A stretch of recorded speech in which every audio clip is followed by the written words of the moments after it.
As a Google Cloud authorized trainer, I often get asked questions about how does Google Cloud support generative AI?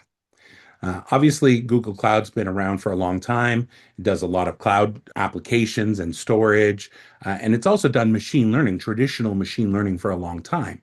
And it did all that machine learning. These days, we do it all through the Vertex AI platform.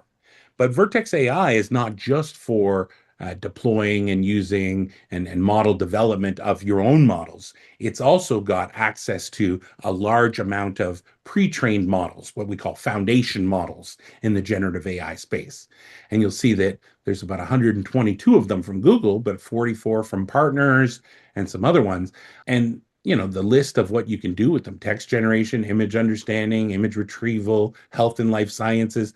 There's a big list of foundational models that are in there in Vertex AI.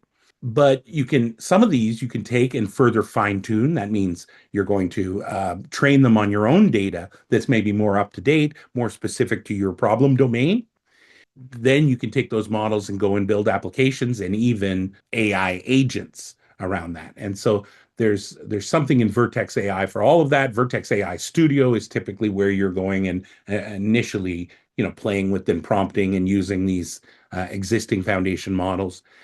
We can create a dedicated training module on this topic, covering everything from prompt engineering to model deployment. So at Ascendient Learning, we have all the canned classes. We can really tailor them however you want. So whatever it is you're looking for you and your team on generative AI using Google Cloud's tools, we can help out. Hope to see you in class soon.